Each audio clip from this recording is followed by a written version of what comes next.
राम राम बहन भाइयों माताओं, ज्ञान का 99 में आप सबका स्वागत है।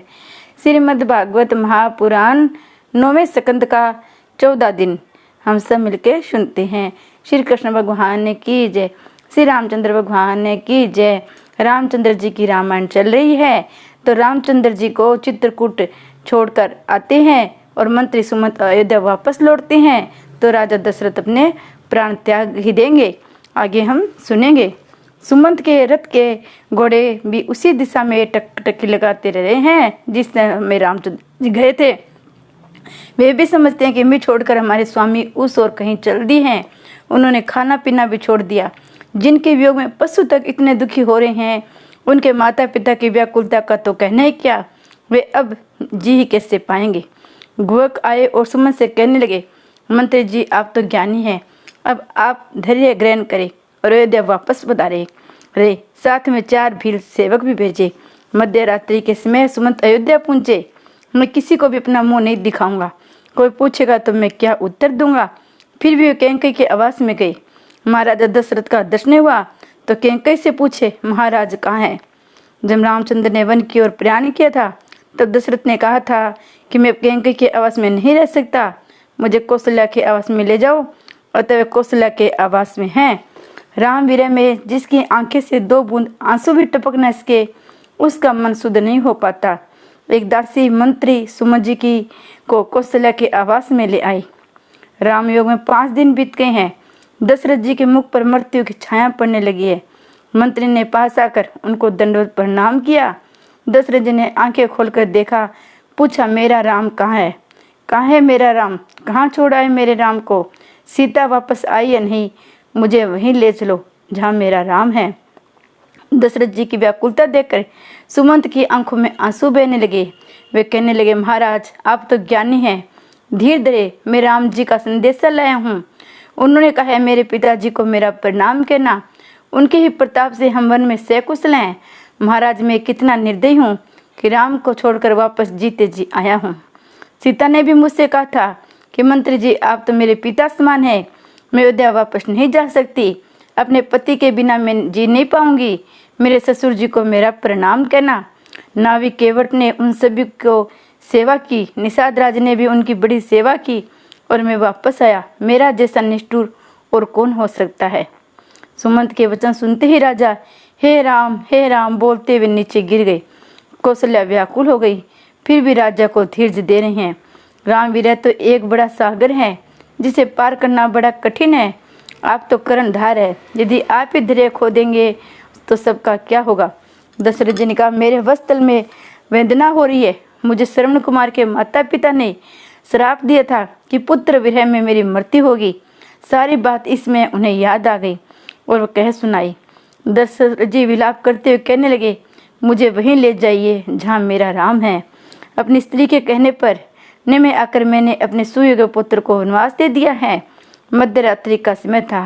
राजा ने राम राम कहते हुए देह त्याग कर दिया। राम राम कही राम कही, राम राम राम कहीं रही, तनु पर हरि रघुवर विरह, राव गए हूँ सुरधाम। दशरथ जी का राम प्रेम, राम विरह इतना हार्दिक था कि उनके प्राण पखेरु उड़ गए। सभी विलाप करने लगे। सारे नगर में कोह राम मच गया। गुरु वशिष्ठ जी सांत्वना देने लगे। उन्होंने सेवक को आज्ञा दी कि कैंकई देश में जाओ, भरत और शत्रुघ्न से कहो कि गुरुजी ने उनको सिंगर बुलाया है। भरत शत्रुघ्न आ पहुंचे। उन्हें मार्ग में अपशकुन भी बहुत हुए। अब सभी बाजार और कारोबार बंद थे। लोगों ने श्याम वस्त्र धारण किए हुए थे। भरत जी ने कुछ समझ नहीं पा रहे थे कि ये सब हुआ क्या है। भरत जी के आगमन का समाचार सुनकर कैंकई बड़े आनंद से दौड़ती हुई उसका स्वागत करने आई। भरत ने पूछा, कहाँ है मेरे पिताजी, कुशल तो है ना। कैंकई, क्या बताऊं तुम्हें, सारा साम्राज्य चला जा रहा था किंतु मैंने बचा लिया। मथुरा की राय के अनुसार तेरे पिता से मैंने वरदान मांगे, सो ये सारा राज्य तुम्हारा है।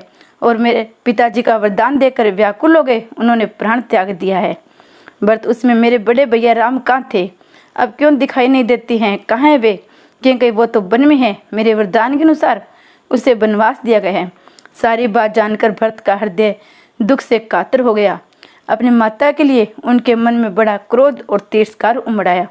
मेरे बड़े भैया को वनवास देते हुए तुम्हें लाज न आई? ऐसा अशुभ वरदान मांगते हुए तुम्हारी जीभ क्यों न कट गई? शत्रुघ्न ने मथुरा को देखा तो उन्होंने इसे एक लात लगा दी। भरत शत्रुघ्न कौशल्या के पास गए। माता का विरह स्तप्त रूप उनसे देखा न गया।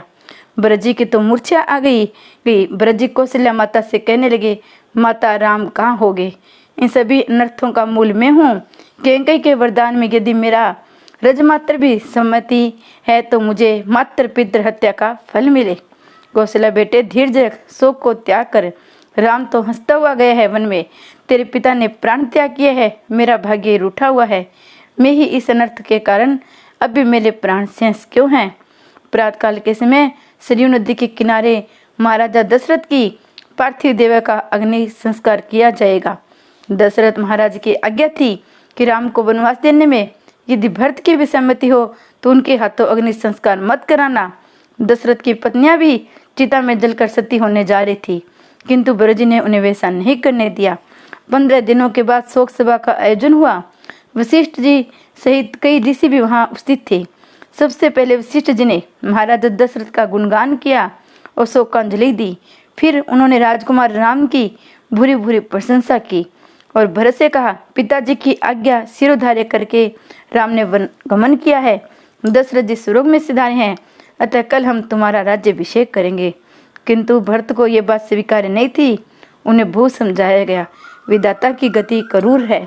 जिसे ब्राह्मण का शरीर मिला है फिर भी वेद शास्त्र जानता नहीं और अपने धर्म को छोड़कर विषय भोग में लीन रहता, उसको शोक करना चाहिए। शोक तो उस वेश्य को करना चाहिए जो अपने पास धन होते भी न तो दान करता है, न अतिथि सत्कार करता है, न वह भक्ति करता है। शोक तो उस गृहस्थ को करना चाहिए जो मुँह से अपने कर्म मार्ग का त्याग करता है। उस सन्यासी को शोक किया जाए तो ज्ञान वैराग्य को छोड़कर सांसारिक प्रपंच में फंसा हुआ है। वह नारी शोचनीय है जो अपने पति से छल करती है, जो कुटिल कलह प्रिय और स्वेच्छाचारिणी है। सर्वाधिक शोचनीय तो वह है जो अपने समय और संपत्ति का दुरुपयोग करता है, दूसरे का अनिष्ट करता है, अपने शरीर का पोषण और लालन में ही रत है, जो नाम मात्र है, हरि भक्ति नहीं करता है।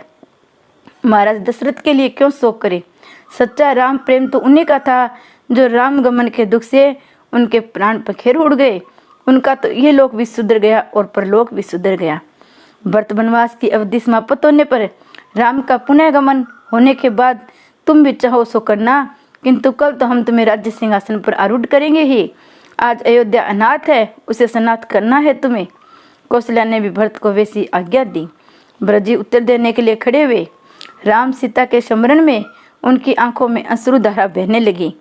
पिताजी स्वर्ग में गए हैं, रामचंद्र जी वन में गए हैं। अब मेरा राज्याभिषेक होने पर मुझे कौन सा आनंद और कौन सा सुख मिलेगा? अयोध्या की प्रजा को भी क्या लाभ होगा? सभी अनर्थों के कारण मैं हूँ।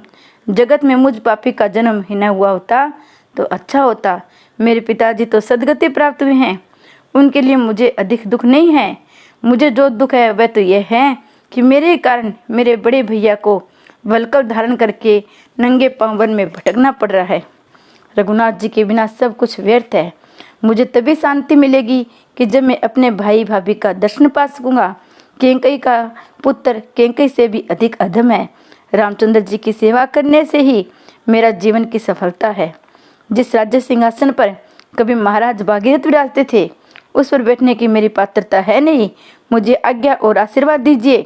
मैं कल रामचंद्र जी के पास जाऊंगा। आप प्रार्थना करें कि वे मेरे साथ अयोध्या वापस आए। मैं उनसे अपने पापों की क्षमा याचना करूंगा। हे मेरे स्वामी, मैं उनका सेवक हूँ। राम सीता का स्मरण करते हुए भरत की आंखों में आंसू बह रहे थे। जनता को विश्वास आया कि भरत जी तो प्रेम की मूर्ति है। सभी राम का दर्शन करने के लिए भरत जी के साथ जाने की तैयारी करने लगे। भरत चरित्र में तुलसीदास जी भी समाधिष्ट हो गए थे। सभा विसर्जित होने लगी।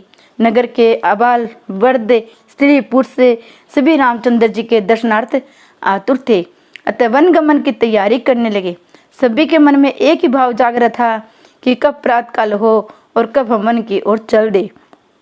प्रातःकाल में राजप्रसाद के आंगन में सारा नगर उमड़ आया। सभी को आशा बंध गई कि राम सीता आज अयोध्या वापस आएंगे। भरत जी ने कहा कि जो भी साथ चलना चाहता है वह मेरे साथ आ सकता है।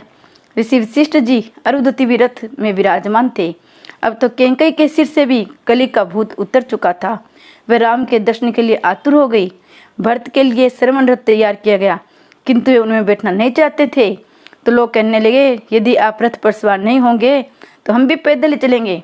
माता कौशल्या ने भरत को समझाया, यदि तू रथ पर सवार नहीं होगा तो अयोध्या की सारी प्रजा को कष्ट होगा।